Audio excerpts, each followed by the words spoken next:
പരമ്പരാഗത മത്സ്യമേഖലയായ കോട്ടപ്പുറം കാക്കമാടൻ തുരുത്തിൽ നൂതനമായ മത്സ്യകൃഷിയിലൂടെ ജീവിതഗാഥ രചിച്ച കർഷകനാണ് വലിയപറമ്പിൽ ജോസഫ് ഷിബു.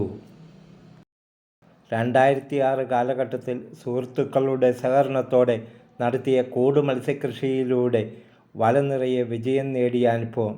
പിന്നീട് കൂട്ടായ്മയിലും സ്വന്തമായും മത്സ്യപരിപാലനം. മനസ്സു നിറയെ ലാഭം നൽകിയിരുന്ന മത്സ്യകൃഷി ഇന്നും വിജയകരമായി നടത്തിപ്പോകുന്നു. നാഗപട്ടണം സീർക്കാളിയിൽ നിന്നും കൊണ്ടുവരുന്ന കാളാഞ്ചി കുഞ്ഞുങ്ങളെ പ്രത്യേകം പരിപാലിച്ച് വളർത്തി വലുതാക്കി വിൽപ്പന നടത്തുന്ന രീതിയാണ് ഈ ഫാമിലുള്ളത്. കോട്ടപ്പുറം കായലിൽ പ്രത്യേകം തയ്യാറാക്കിയ വലക്കൂടുകളിലാണ് മീനുകളെ വളർത്തുന്നത്. കരയിൽ നിന്ന് 2 മീറ്റർ അകലെ മാറ്റി സ്ഥാപിക്കുന്ന കൂടുകൾക്ക് അകംപുറം വലകളുണ്ട്. കുഞ്ഞുങ്ങളെ പരിചരിക്കാനും അവ വലുതായി കഴിയുമ്പോൾ വളർത്തി വലുതാക്കുവാനുമുള്ള 2 തരം കൂടുകളാണ് പ്രധാനമായും ഉള്ളത്. വളരെ ശ്രദ്ധയോടുകൂടി പരിചരിച്ച് മികച്ച വിളവ് നേടാനും വരുമാനം നേടാനും കഴിയും. മത്സ്യകൃഷിക്ക് ദോഷകരമായ രീതിയിൽ വിവിധ തരത്തിലുള്ള പായലുകളും മാലിന്യങ്ങളും ഒഴുകിയെത്തി കൂടുകളെ നാശമാക്കുന്ന അവസ്ഥ വരാം. ഇങ്ങനെ അടിഞ്ഞുകൂടുന്ന പായലുകളും മറ്റും കൃത്യമായ സമയത്ത് അവ മാറ്റി ഒഴുക്കിക്കളയണം. എങ്കിൽ മാത്രമേ നല്ല രീതിയിൽ മത്സ്യങ്ങൾ വളരുകയുള്ളൂ. കുഞ്ഞുങ്ങളെ പ്രത്യേകം പരിചരിച്ച് വളർത്തി വലുതാക്കിയ ശേഷമാണ് വളർച്ചയ്ക്ക് വേണ്ടിയുള്ള കൂട്ടിലേക്ക് മാറ്റി തീറ്റയും മറ്റും നൽകി വളർത്തി വലുതാക്കുന്നത്. കൂട് ഒരുക്കി പുഴയിൽ റെഡിയാക്കി നിർത്തിയതിന് ശേഷം കുഞ്ഞുങ്ങളെ കൊണ്ടുവന്ന് ഇറക്കലാണ്. ഇപ്പോൾ ആ കുഞ്ഞുങ്ങളെ നമ്മൾ പോയി എടുക്കണമെന്നില്ല, ഏജൻസികളുണ്ട്. അപ്പോൾ ഇവിടെ ബുക്ക് പറഞ്ഞു കഴിഞ്ഞാൽ അവർ നമ്മുടെ കൂട് സ്ഥലത്ത് എത്തിച്ചു തരും. അതിനെ കൂട്ടിലേക്ക് നിക്ഷേപിക്കുക. അതിൻ്റെ സൈസായിട്ടുള്ള വലയായിരിക്കണം. കുഞ്ഞുങ്ങൾക്കിടാനുള്ള കുഞ്ഞുങ്ങൾ ഉള്ള സൈസ്, അതായത് ഒരു 8 mm മുതൽ 12 mm ഉള്ളൊരു കുഞ്ഞു വലകൾക്കാണ് ആദ്യം ഇറക്കുന്നത്. അതിനൊരു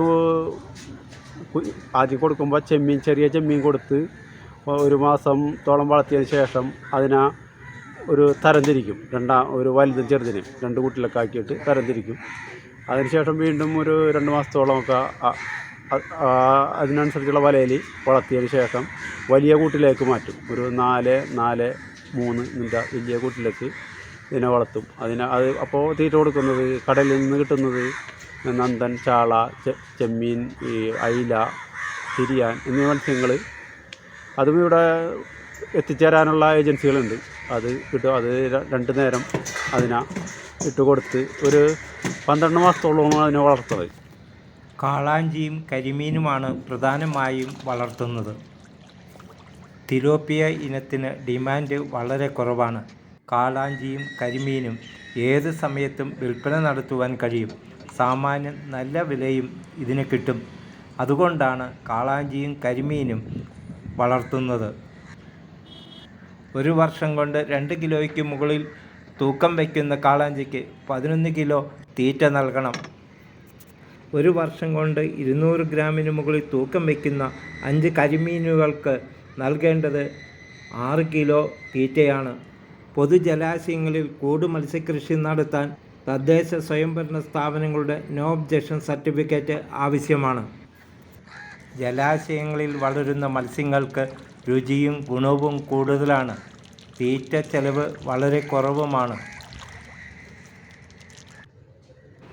എല്ലാ മാസവും വിളവെടുക്കുവാൻ കഴിയുന്ന തരത്തിലാണ് ഇവിടെ കാളാഞ്ചിയും കരിമീനും വളർത്തി വരുന്നത്. 12 മാസം കഴിയുമ്പോൾ വിളവെടുത്ത് വിൽപ്പന നടത്തുന്നു.